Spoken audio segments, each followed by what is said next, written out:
हर महादेव।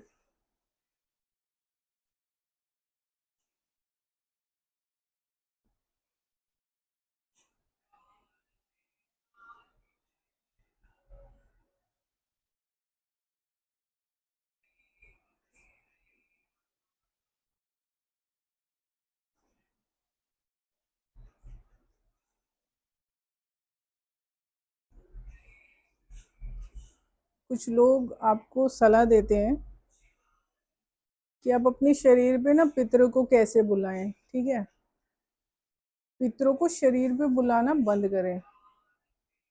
किसी की बातों में ना आए, पितरों को शरीर पे नहीं बुलाना चाहिए। उन्हें इसलिए नहीं बुलाना चाहिए क्योंकि उनकी जर्नी अलग है।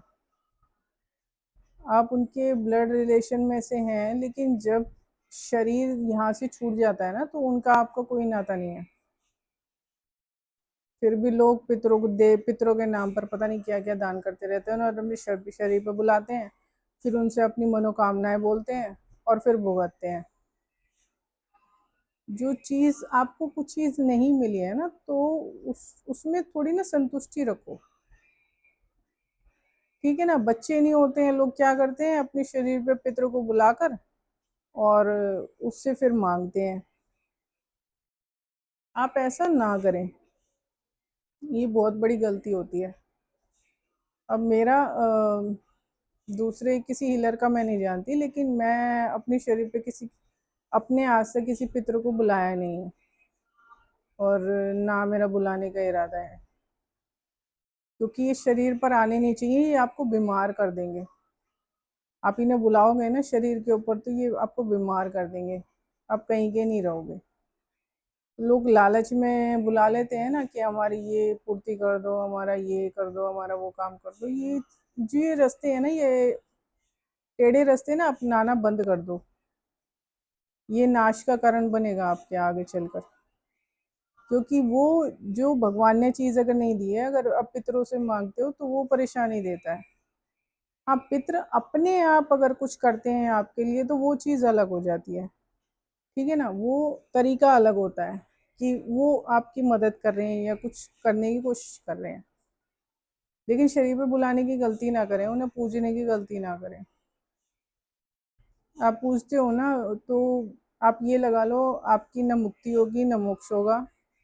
आप उसी में वहीं पर ही उन्हीं के पास पहुंच जाओगे। और उससे पहले जो कष्ट जीवन में मिलेगा ना, वो अलग। तो इन्हें बुलाने की गलती ना करें। एक औरत ने ऐसे ही किया था। अब उसके ना बेटा नहीं हो रहा था, दो बेटियां थी। उसने बुला लिया, तो उसके जो भाई के ऊपर आता था, ठीक है, पितृ, तो उसने पूछ लिया उस दौरान पूछ के फिर उसने क्या करा, उनसे ये मांगा कि लड़का हो जाए, मुझे बेटा चाहिए। वो बेटा मांग लिया। वो बेटा मिल तो गया उसे, लेकिन वो नाश के लिए पैदा हुआ। उसके घर का नाश उसके जन्म के साथ लिख रहा है। अब जो चीज तो कुदरती जो चीज नहीं मिलती है ना, फिर उसको पीछे भागते हो, तो यही होता है। उसका घर भी बिक गया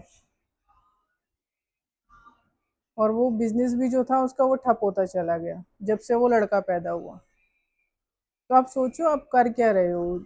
ये नाश का कारण होते हैं। आप किसी से भी ऐसे मांगते हो ना, तो वो आपको पनपा नहीं सकते।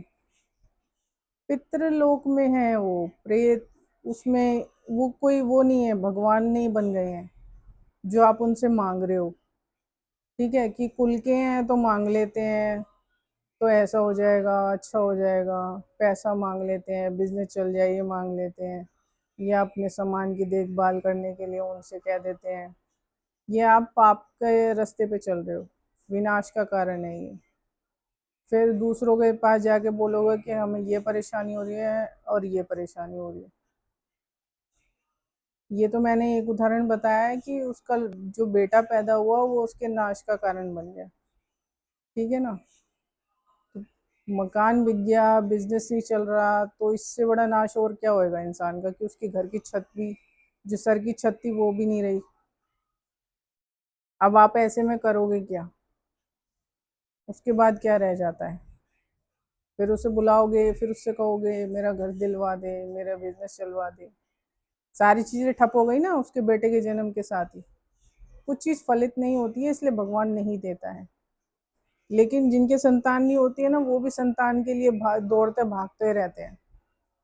वहीं आपका नाश का कारण चालू हो जाता है, जब आप ज़बरदस्ती कुछ चीज़ मांगते हो। ज़बरदस्ती मत मांगो, औलाद ज़बरदस्ती मत मांगो।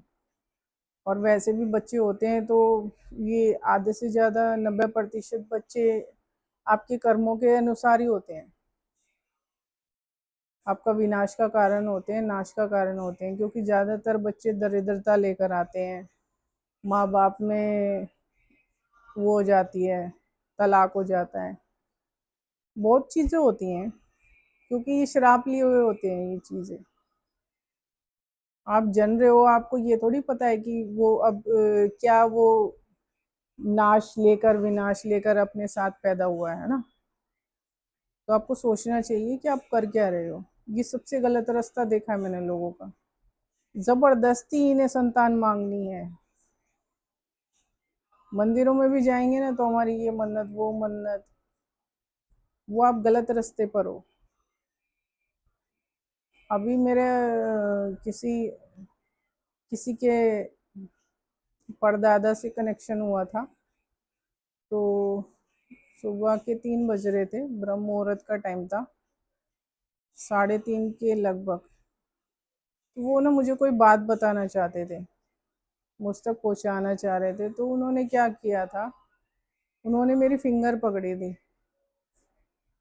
मुझे बात बताने के लिए। आप शरीर पर मत लो।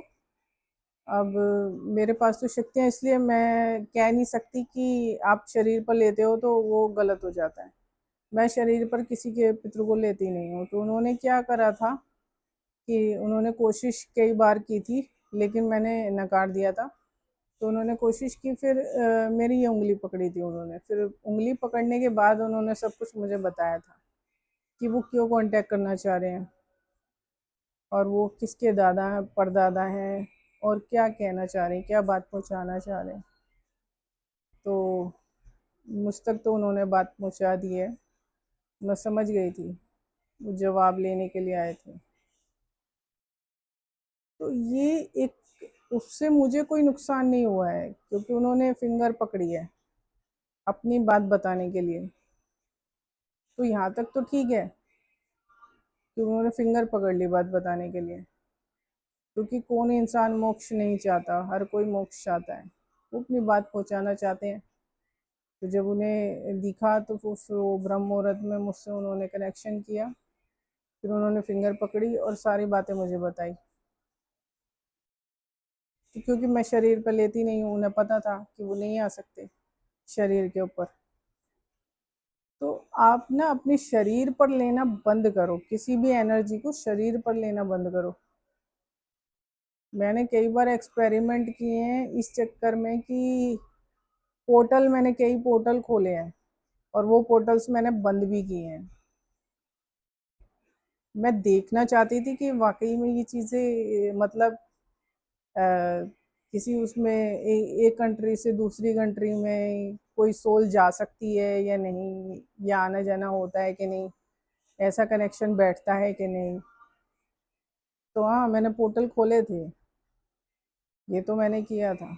मैंने पोर्टल्स खोले थे, और पितृलोक का भी वो पोर्टल खुल गया था, क्योंकि मैंने उन्हें आज्ञा दे दी थी कि आप खोलकर आ सकते हो, मेरे से कनेक्शन कर सकते हो। तो उन्होंने क्या करा था, उन्होंने फिंगर पकड़ी थी। तो उन्होंने सारी बातें मुझे बता दी, मैंने सुन ली। उन्होंने जो कहना था वो कह के फिर वो चले गए। अब ये तरीका होता है, ठीक है। हमें अपने शरीर का ना बचाव हम तो कर लेते हैं, लेकिन आप भी अपने इस लायक बनो ना। आप हम कोई बात बता रहे हैं तो सही बता रहे हैं। कुछ हैं महामूर्ख जो बैठे हैं, फोटो लगाकर बैठ जाते हैं भगवान की, लंबा सा टीका लगा के, गले में ढेर सारी माला डालकर। हाँ, पितरों को आप बुला सकते हो शरीर पे, तरीका बताते हैं हम। मत आओ इन चीज़ों में, इन चक्करों में मत पड़ो। शरीर पर आपके बहुत बर्डन पड़ेगा, आपकी सोल पे बर्डन पड़ेगा, और जो उन्होंने कर्म कर रखे होंगे ना वो आपसे अटैच हो जाएंगे। ठीक है, ये चीजें ना खत्म नहीं होती हैं। जो आप सोच रहे हो ना कि इस कर्म का साइकिल खत्म हो जाएगा, ऐसा कुछ नहीं होता है। वो देते हैं, फिर वो आपकी जो गुड एनर्जी होगी ना उसे ले लेंगे।